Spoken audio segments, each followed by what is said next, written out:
This is They Create Worlds, Episode 2. You talk to whom? If anybody wants to find me, I'll be in the last place you would look. In a place where people used to be, a land that's called reality. You'll find me there. Welcome to They Create Worlds. I'm Jeff Dahm, and I'm joined by my co-host, Alex Smith. Hello. In our previous episode, we said that we would start going into how Alex does his interviews, and all sorts of aspects of this. I've heard bits and pieces of his interview process, a little bit of how he finds people, a little bit of what he does in the interview, but never really went in depth as to what his entire process is. So I guess the real place to start with this, Alex, is why are you interviewing people? And pretty much, wouldn't, as most people would think, hasn't it already been done? I mean, especially since about the year 2000, gaming has really come off in the media, and you have nerd culture and the internet. There's a lot of interviews out there. There's a lot of people interviewing developers, interviewing game makers, interviewing companies. There used to be entire stations dedicated to it until they moved more online. Half of YouTube is about gaming or in some form or another. Well, has it been done before? Really, the answer is yes and no. Obviously, there have been a lot of interviews conducted. Some developers have been interviewed multiple times by different people, and we have a lot greater understanding of the thought process that went into the creation of some of these games than we did, say, 15 years ago when this kind of interviewing was not nearly as common. A couple of points on that.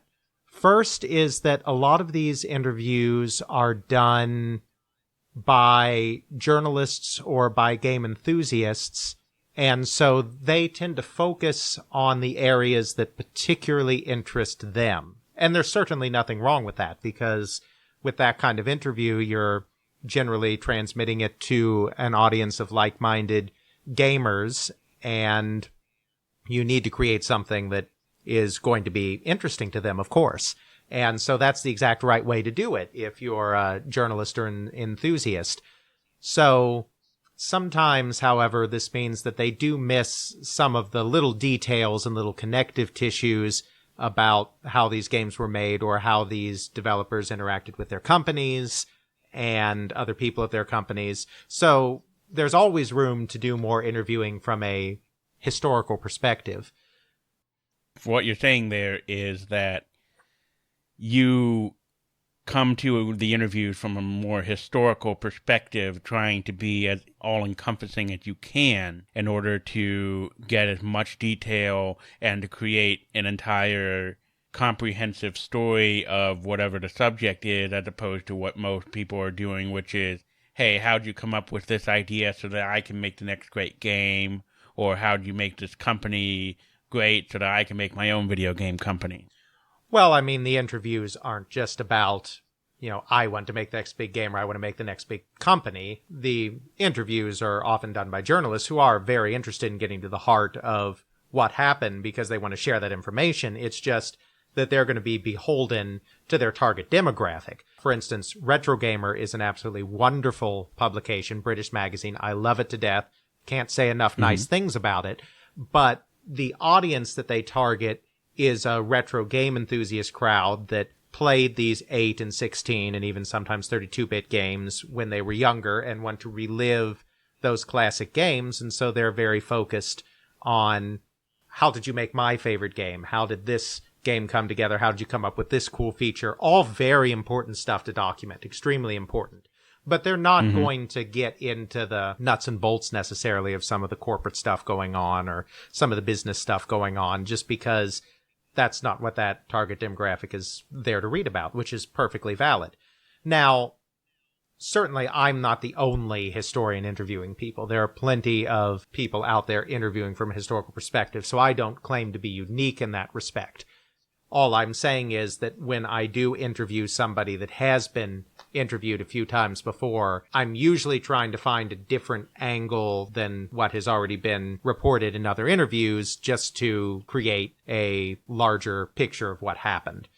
So when we get into more detail on that, when you are interviewing people, what is it that you're looking for? What are sort of the standard topics you're trying to bring out of them that you feel that the majority of other interviewers aren't covering? It's really about the relationships, I think. Now, first of all, I should backtrack and say that so far I haven't really interviewed all that many developers. The reason being that there have been so many interviews with developers in the past, as we've just said. Now, the books that I'm writing are going to be very, very focused on developers as well. I mean, the book is going to be under the same umbrella heading of They Create Worlds, and the they, in this instance, in the instance of the blog that I'm writing, the they is the game companies and game creators, and then the journalists and historians that have covered their history. But when it comes to the books, the they and They Create Worlds is going to be the game developers and the game companies and the game publishers. And as we sort of talked about in the first podcast, how you have this constant tension kind of between game creators and game publishers, and it's through this natural tension that you get successful product and successful game companies. So to this point, I've mostly focused actually on interviewing executives at gaming companies. Now, some of these executives have been game creators themselves as well. For instance, engineers at coin-op companies that have been involved in game development. But the focus has still been on the creation of these companies by the people that either founded the companies or led the companies later on, or were involved in the sales and marketing side of the company, because I feel that part of the story has been largely underrepresented in the histories that have been done so far.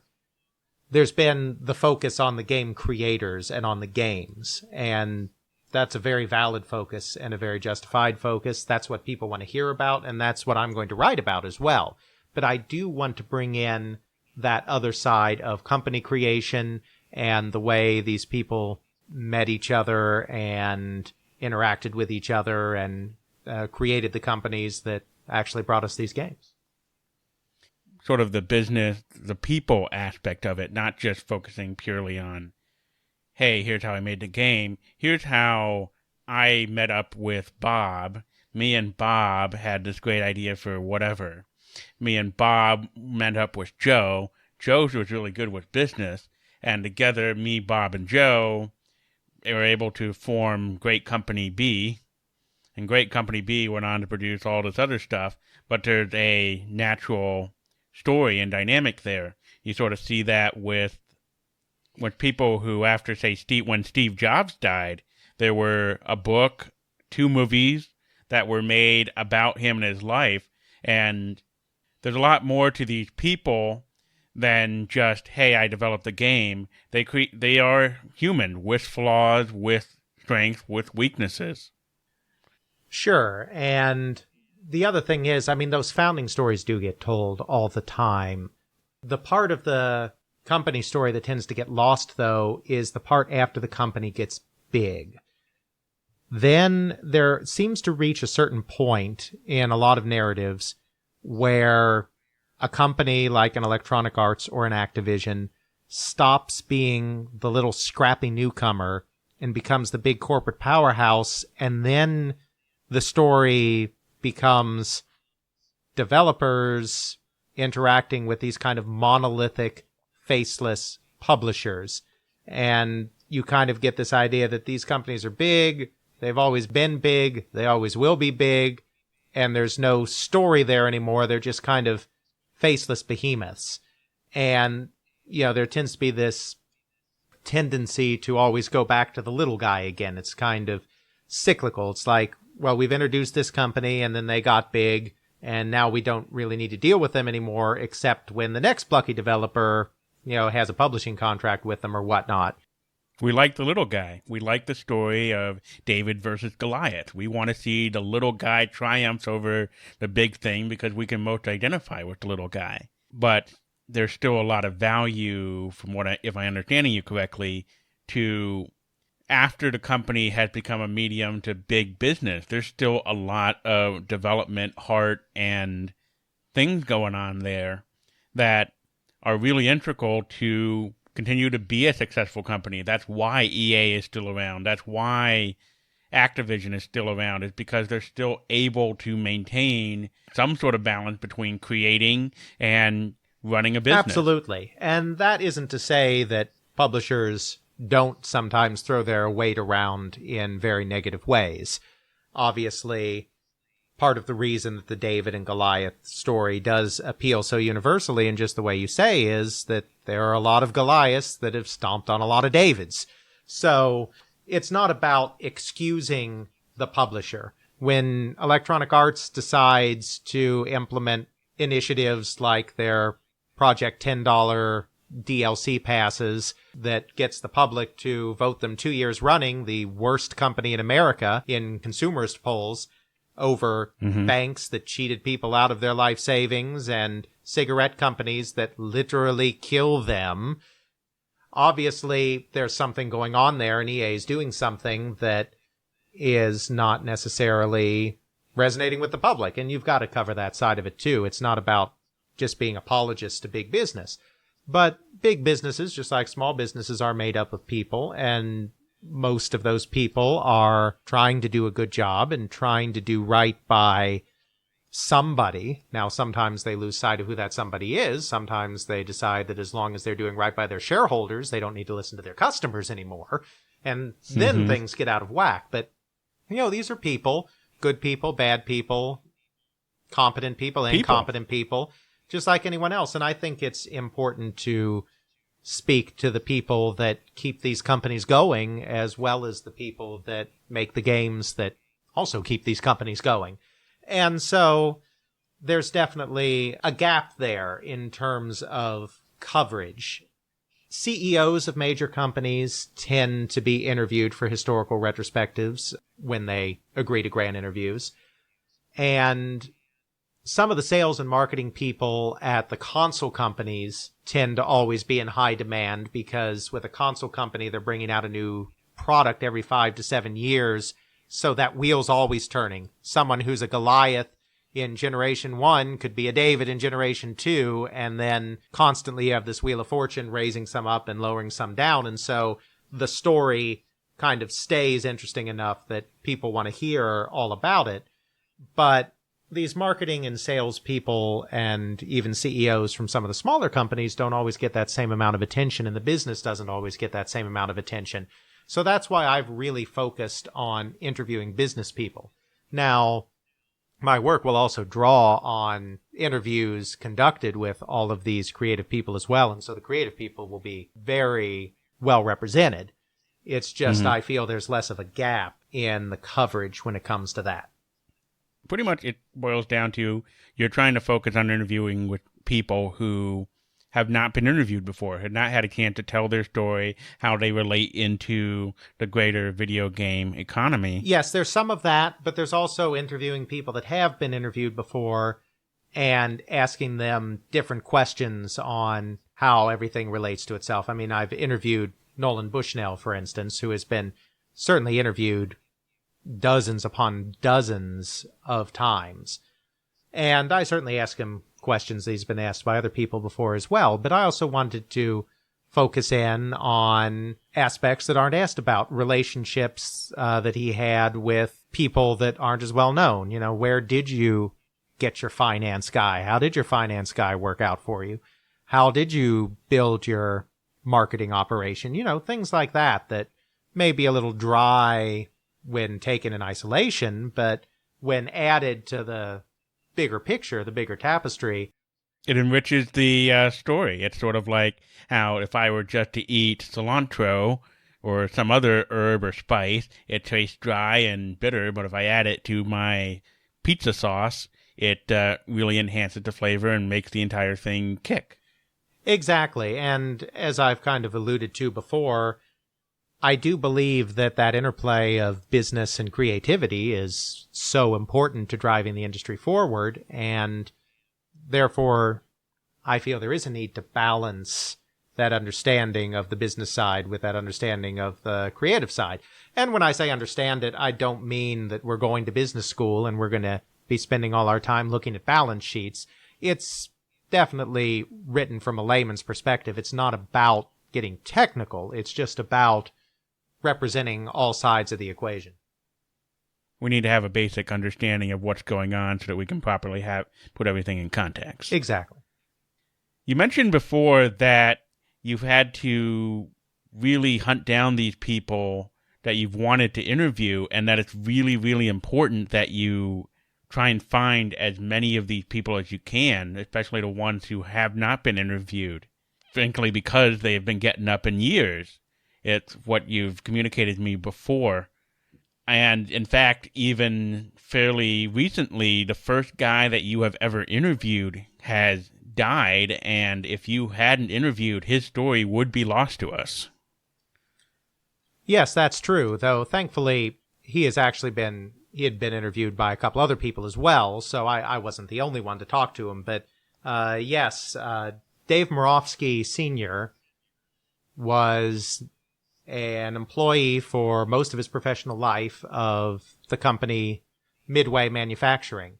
Now, the Midway that we may know of today that just disintegrated a couple of years ago, the Midway that put out the Mortal Kombat games and some of those other things, that shared the name Midway because they were the rights holder to that name. But the original company and that company are actually two different companies with when you go through all the mergers and acquisitions and spin-offs and all of that gets very convoluted. But Midway Manufacturing started in 1958. It was started by two coin-op engineers, Hank Ross and Iggy Wolverton, both of whom are no longer with us.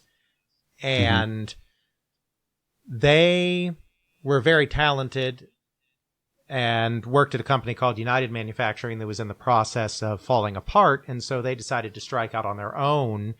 This is something that would have been a lot more common even 20 years before.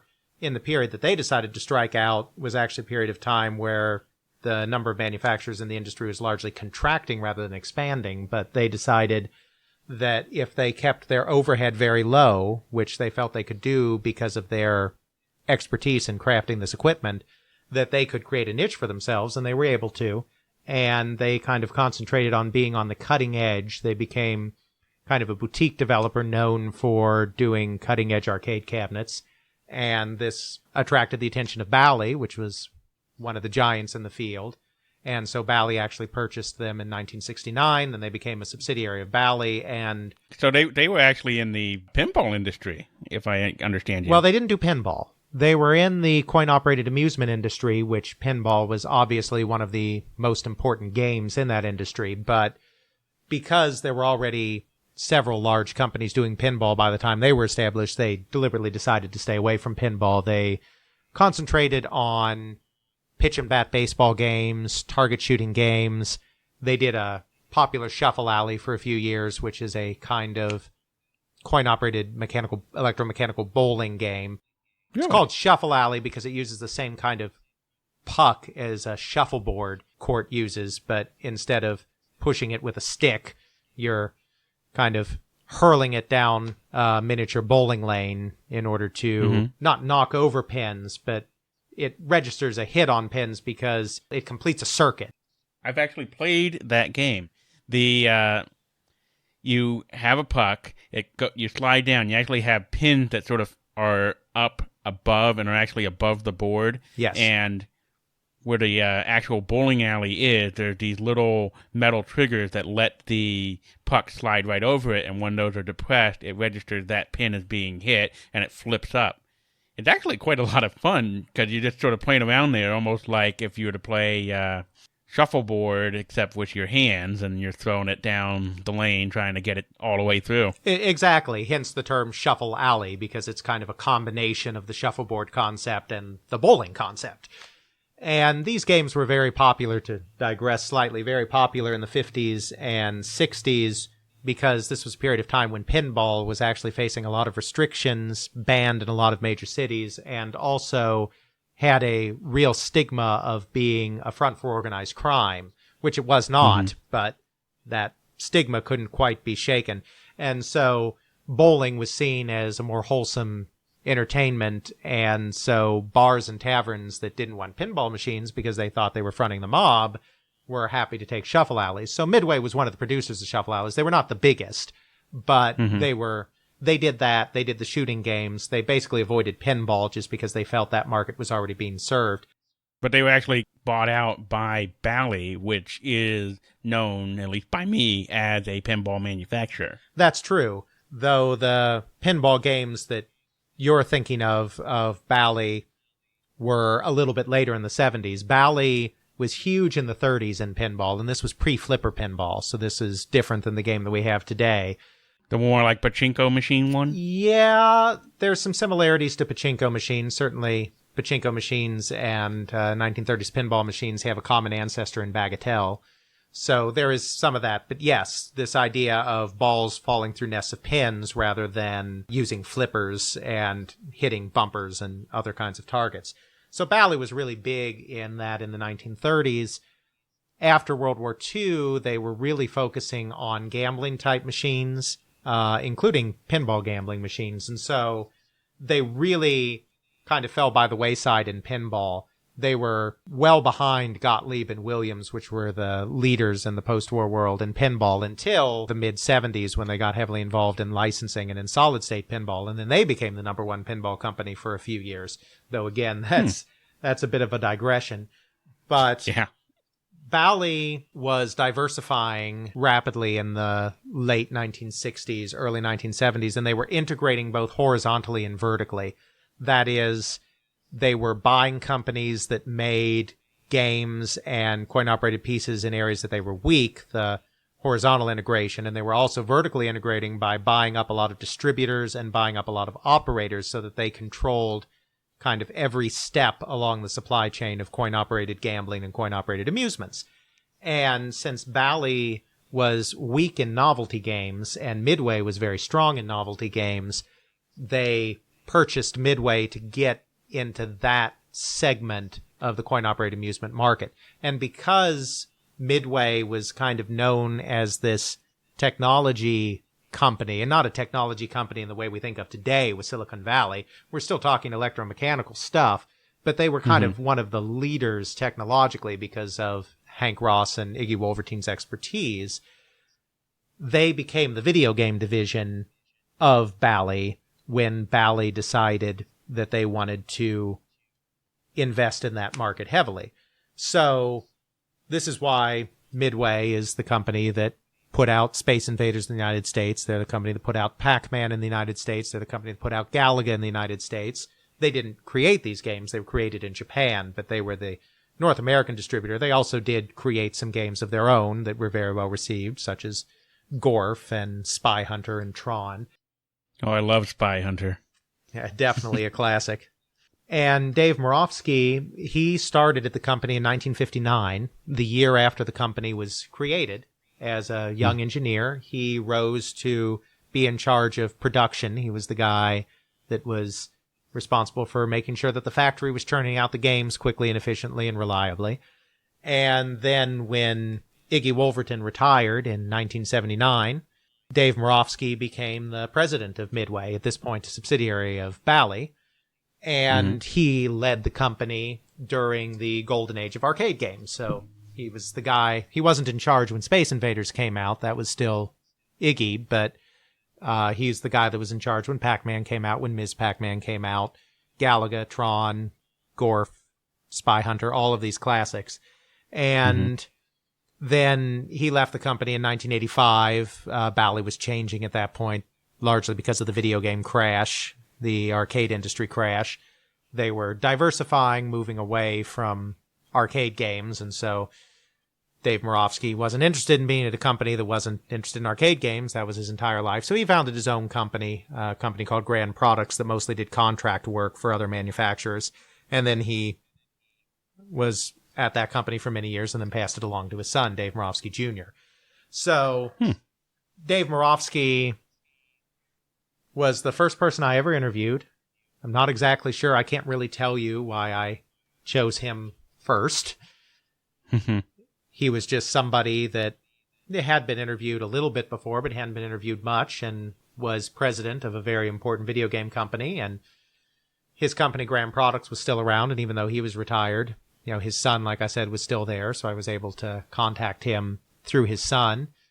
And it's certainly not the best interview I ever did. It was my very first one, so I was still very wet behind the ears, obviously, when it came to asking good questions and conducting a good interview. But we talked for about an hour and a half, and I got some behind-the-scenes stories about how the company licensed some of its products, how the relationship was between Midway and the parent company, Bally, and how the relationship was with Midway and some of the contract companies that created content for them, like Dave Nutting Associates and Arcade Engineering, and just had a nice general talk about the company. This was back in early 2009, I want to say. That sounds about right. I think that's when I remember you telling me. And he did, sadly, just die earlier this year. He was a cancer survivor, so he had many more years than his family could have ever hoped, which was the good thing. But he did die in his early 70s just earlier this year, and that's going to be something that happens more and more. The industry is still relatively young, and the other aspect of the industry is that not only is it still relatively young, 40 years, but most of the people that established the industry were young guys when they established it. I mean, this was really the beginning of the idea of the young hotshot tech entrepreneur. I mean, someone like Nolan Bushnell was Steve Jobs before Steve Jobs in some ways. I mean, no analogy like that is ever going to be perfect, but this idea of being a young guy that really doesn't have any management experience, but has a dream to do a product that the big companies out there don't want to do, and goes out on his own, finds some startup money, either through bootstrapping or later on, getting some venture capital at the outset, and creating a giant tech company around some hot idea. So the industry's 40 years old. The people that were starting the industry 40 plus years ago, were largely in their mid-20s to early 30s. So these are people that are in their late 60s and early 70s today. So most of them are still alive and most of them are still out there.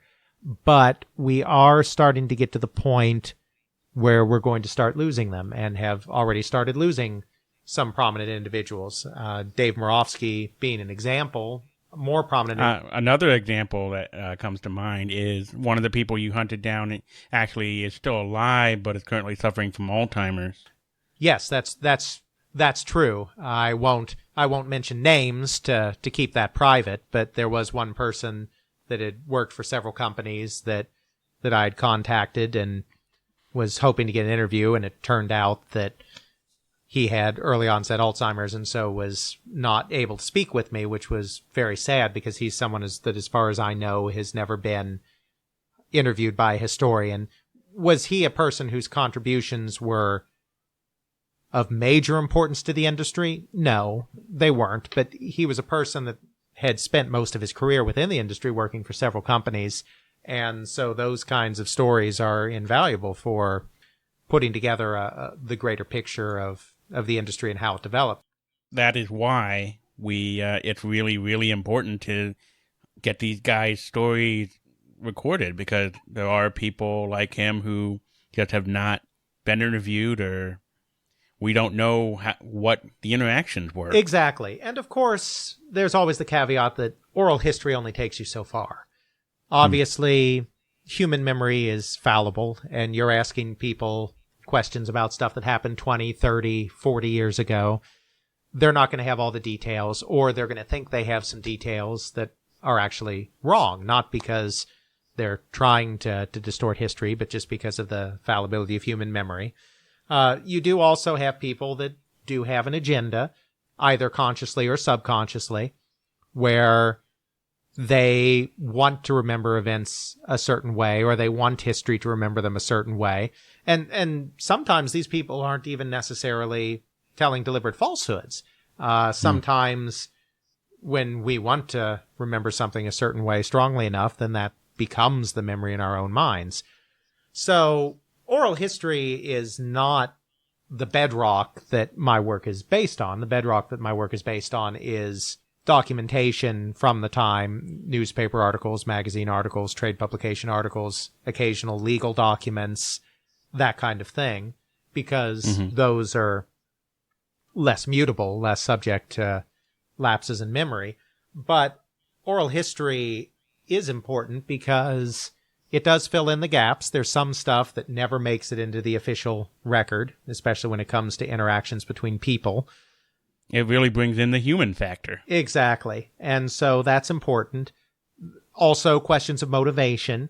Again, after 40 years, people don't necessarily remember their own motivations anymore, but when somebody is giving a newspaper report on a new product, it's not going to get to the real what makes these people tick. Even profiles that do ask people, what was your inspiration for this? What was your inspiration for that? There's often a lot of marketing spin at the time because they're trying to sell a product. Whereas if you ask them, 20 or 30 years later, they may give you the straight dope. It's like, yeah, we told them that back then, but that was just for the marketing. That was just for the press. This is what we were really thinking, that kind of thing. So it is useful as a gap filler. And, these are unique resources because corporate documents that don't get lost, I mean, obviously a lot of stuff gets lost before anyone takes an interest in it. Corporate documents, as long as they're properly preserved, and newspaper articles, as long as they're properly preserved, are going to continue to be accessible for decades to come, hopefully. But these human resources, the people behind these great games and great companies, that's a resource that is finite and won't be with us forever. And so I do think it's important to start gathering these stories, and I've taken it upon myself to be one of the people that's doing this. Well, I think that pretty much covers that. I know that when you interview people, you just have a microphone that you pretty much point at your cell phone, and then you're just talking to them pretty much on speakerphone in order to have the recordings. How do you go about just preparing generally for the interview? Do you write out a bunch of questions specifically for the person?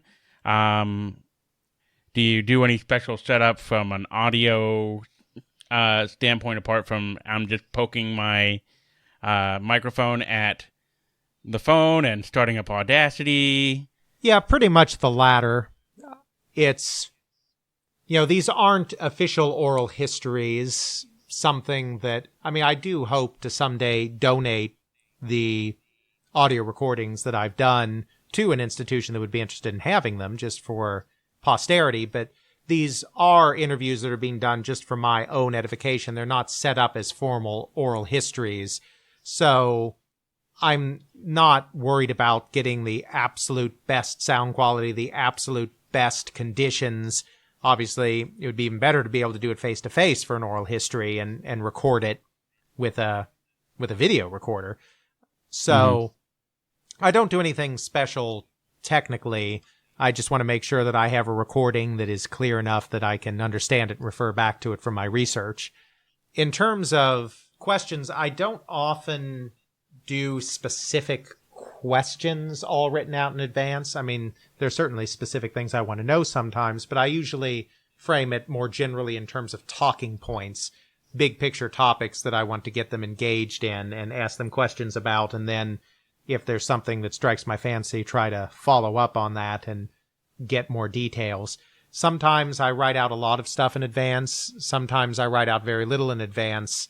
I have a pretty good memory for this stuff. So oftentimes, as long as I skim over my research materials before I do the interview to kind of refresh and jog my memory, I don't need to have a lot written out to be able to do a pretty organized interview. But if it's a subject I'm a little less familiar with, or if it's a subject that has a lot deeper involvement in the industry, and therefore there's some really complex issues around their role, then I do like to have more stuff written out to make sure that I don't forget to talk about something important.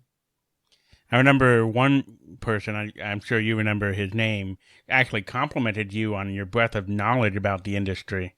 I've had a few people compliment me. Lewis Castle, who was the co-founder of Westwood Studios of Dune 2, Command and Conquer, Lion King, Blade Runner fame, thanked me at the end of our interview. We spoke for about 2 hours. Thanked me for bringing such a knowledge to the conversation and asking such good questions.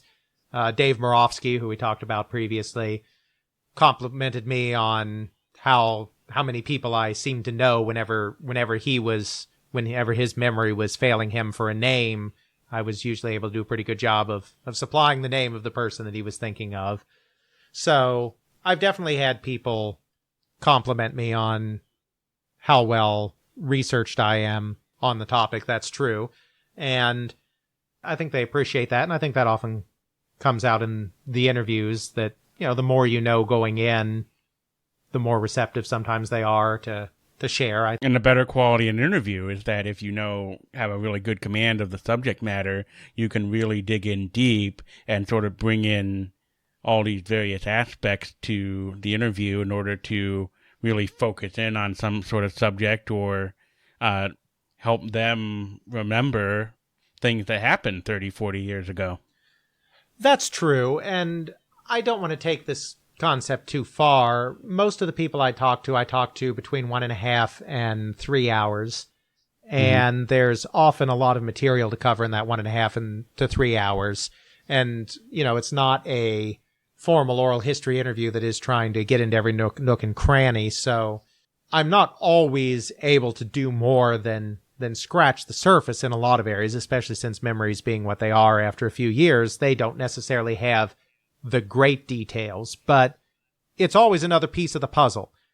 Sometimes they say something that I've never considered before. Sometimes they say something that I have considered before, but it's nice to have them confirm it.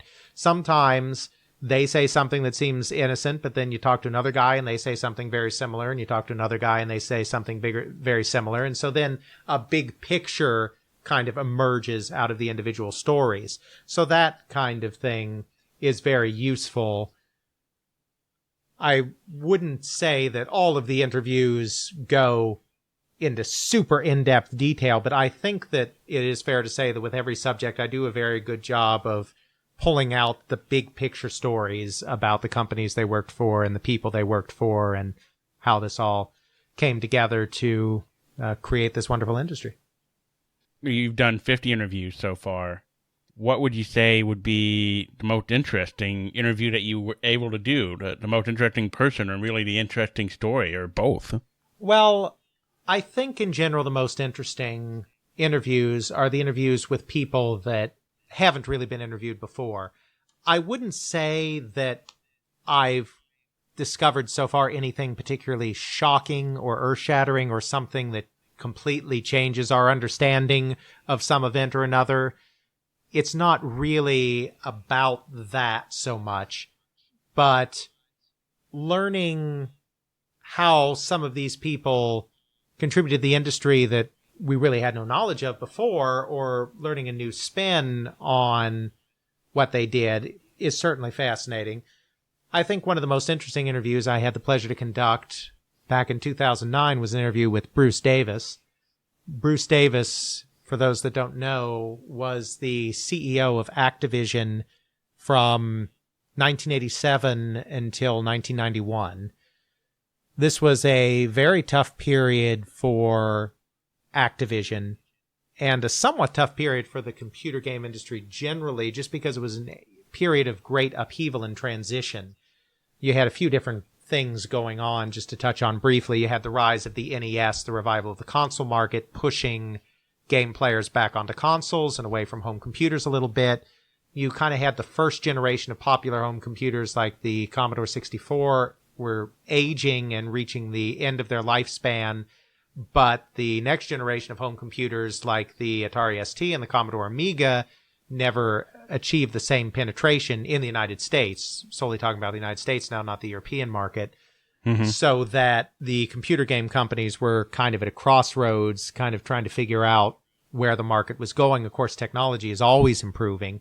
So you had a situation where advanced graphics and sound, multimedia was starting to come in, and certain genres, like, say, text adventures, were beginning to be left behind. And so it was a difficult period generally, and it was a difficult period specifically for Activision because Activision had suffered greatly during the video game crash in 1983-84 and was still in the process of trying to recover as a computer game publisher and put a quarter after quarter of losses behind it.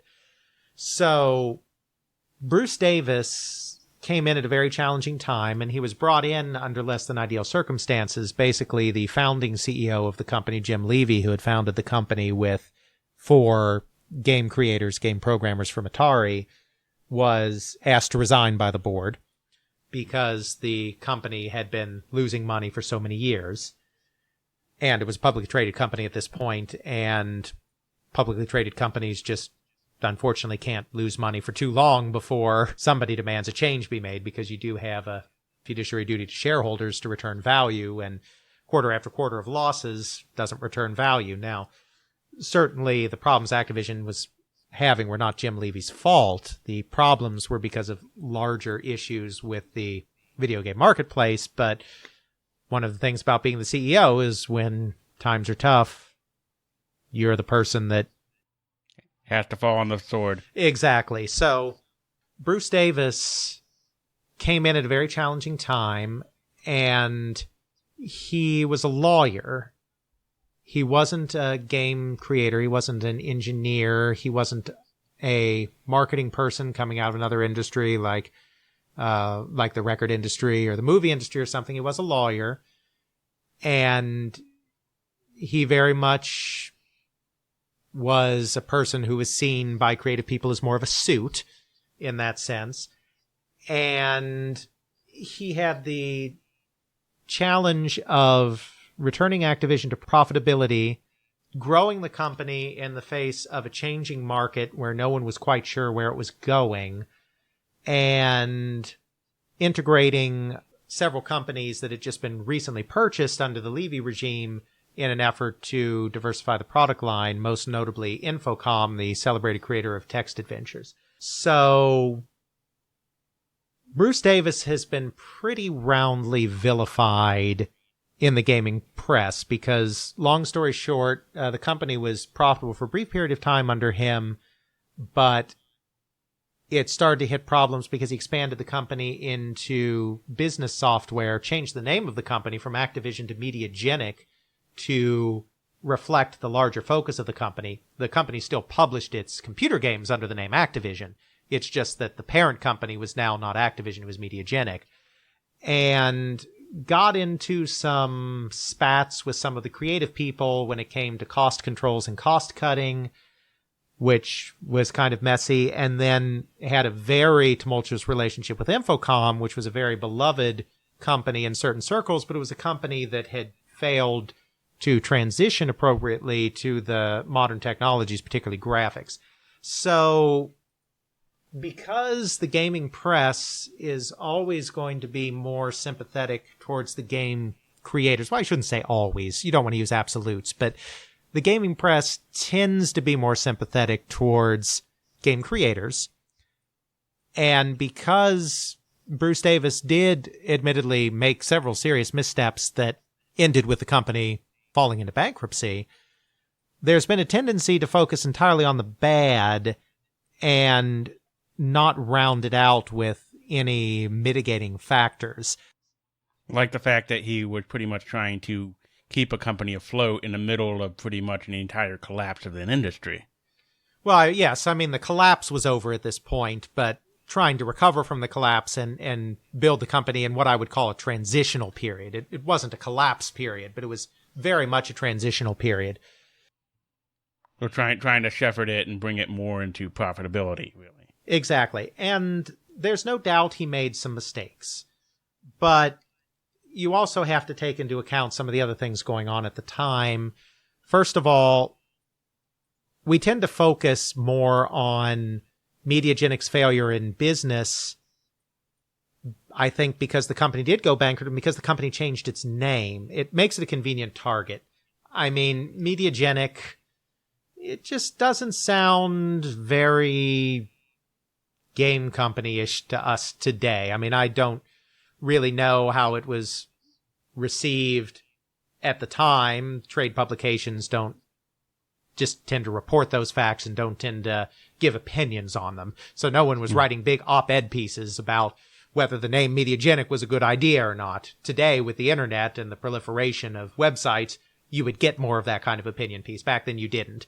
So I can't really say how the name was greeted back then, but we certainly don't look kindly on that name today.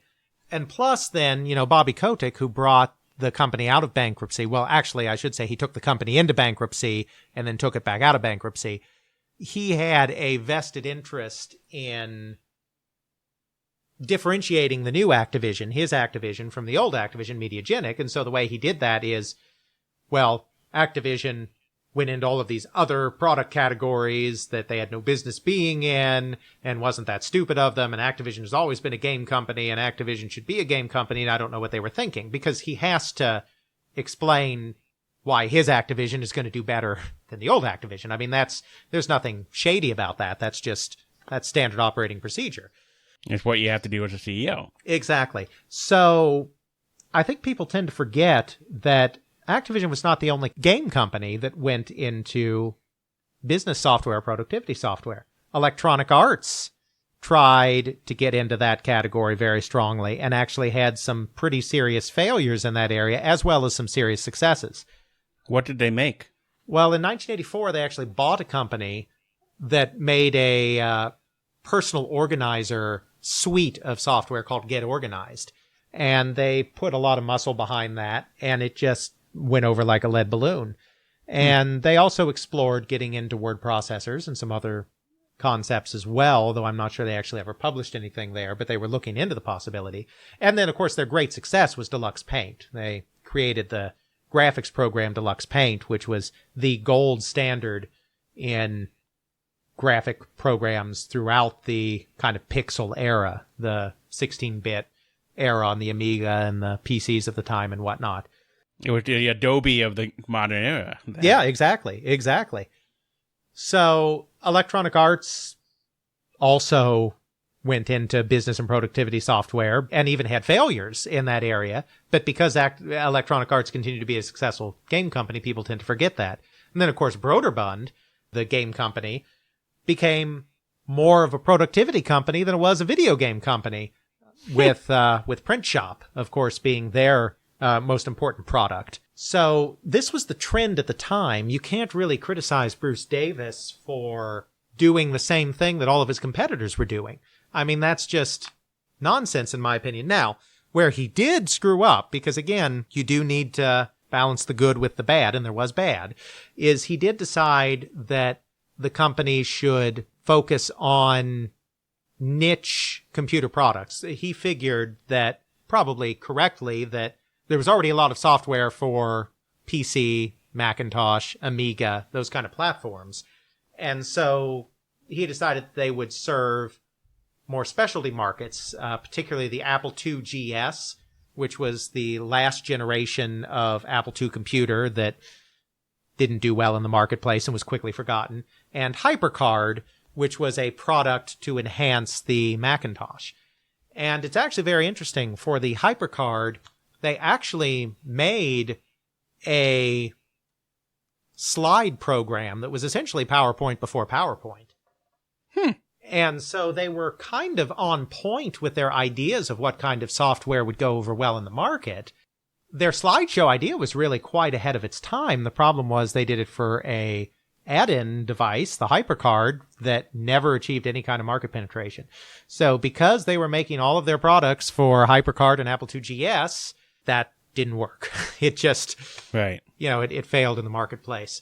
And that was part of the reason why their sales were really affected. They did do very well in the NES market because they did get the company back into consoles.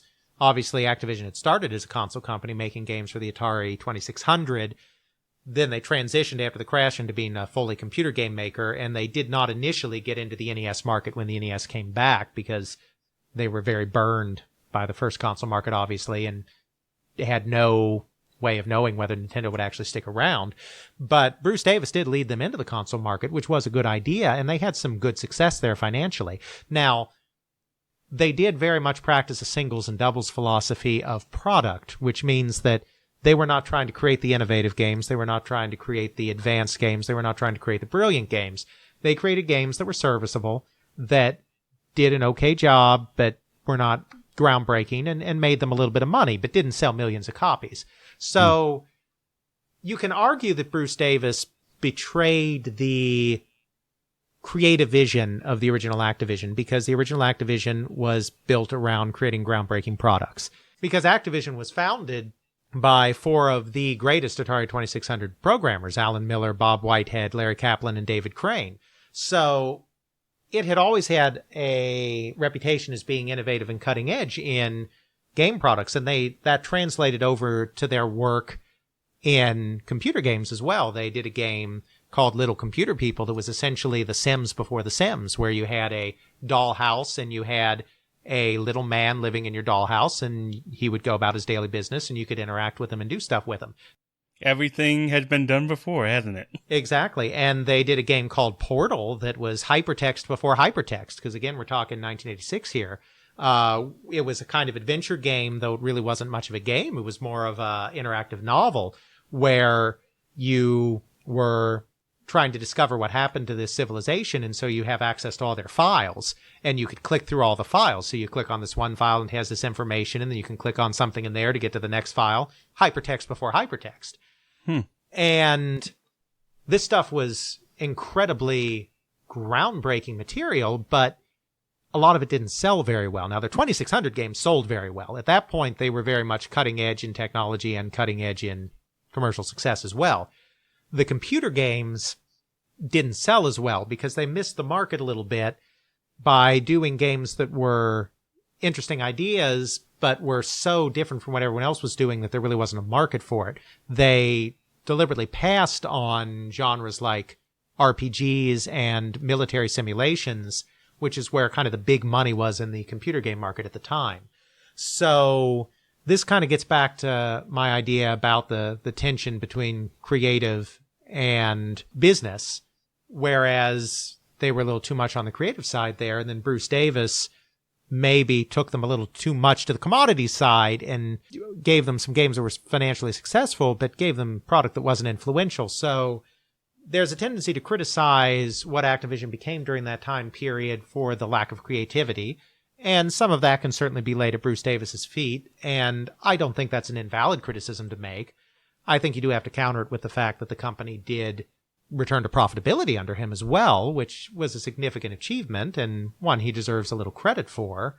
But the real thing that killed the company was even completely out of his control, which was a long-standing patent lawsuit that started before he was even CEO of the company, and that was kind of the judgment was rendered before he was CEO of the company. And so that was kind of the final nail that killed the company. He also had a very rocky relationship with Infocom, and again, he definitely deserves some of the blame for not understanding the unique talent and the unique ideas that Infocom could bring to the larger Activision company.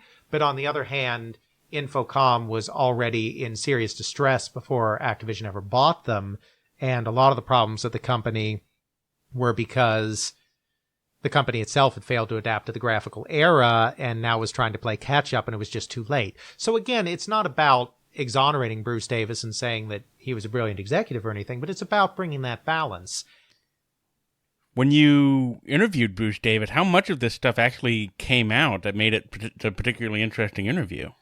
Well, when I first contacted Bruce, he was a little hesitant to talk, I think just because there had been so much vilification in the past in the gaming press, but once I gave him kind of a sample of my work, showed him kind of the angle I was taking with Activision, he thought it was a very balanced approach and was willing to talk to me. And I found that he was very willing to own up to mistakes that he made.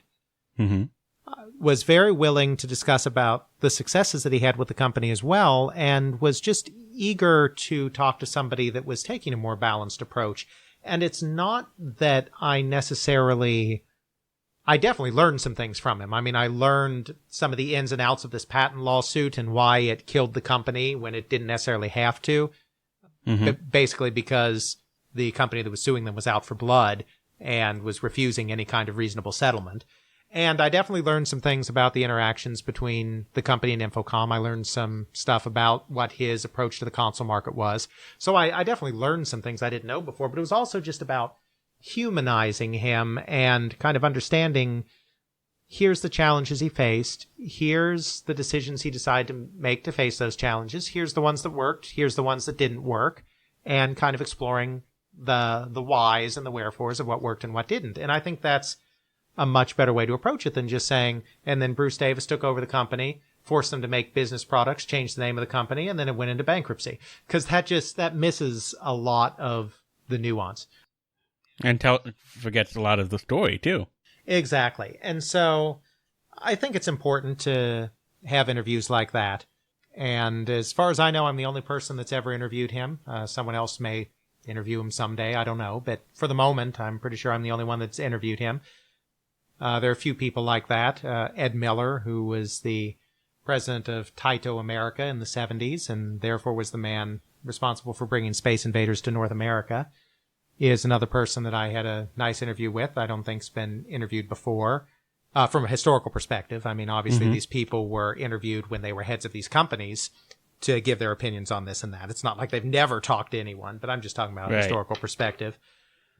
And Jim Skoroposky, who was the co-founder of Acclaim with Greg Fishbach, who I also interviewed, but he's been interviewed by other people, is another person I talked to. Acclaim was at one time one of the largest third-party developers of console games, so very important company. And so I've talked to a lot of these kinds of people that haven't been interviewed before, just to, get a different spin on the story. And again, it's not about finding some earth-shattering revelation or digging some long hidden skeleton out of the closet. It's just the more voices you have, the better able you are to craft a big picture. And I think that some of the previous histories, even though many of them are very well written, very excellently done, don't always get all sides of some of these stories. Again, partially just because they don't have the time, because they're smaller volumes, they're single volume histories. That's part of the reasons I want to do a 3-volume history, is you can dig in with a little more depth. I know you were able to find a lot of these people by taking advantage of LinkedIn, and then how a lot of corporate entities structure their email addresses for all the people who are in the email, and actually cold calling people, sending out emails, finding them on LinkedIn and sending them messages. Is that primarily how you found them? That's certainly how I found a lot of them. LinkedIn is an incredible resource for locating these people. And that's probably where I've gotten the vast majority of my interviews. Some of them are active in social media, Facebook, Twitter, etc. And that's another way that you can find contact information. And some of them have personal websites, blogs, that kind of thing. And so you can find them that way. But certainly it would be a lot harder if we weren't in the internet era here to find a lot of these people. And I find that the vast majority of the people I contact are willing to talk. I mean, there are a few you just never hear back from. Sometimes your message may not even get to them. One or two that say thanks, but no thanks. But most people are actually very willing to talk.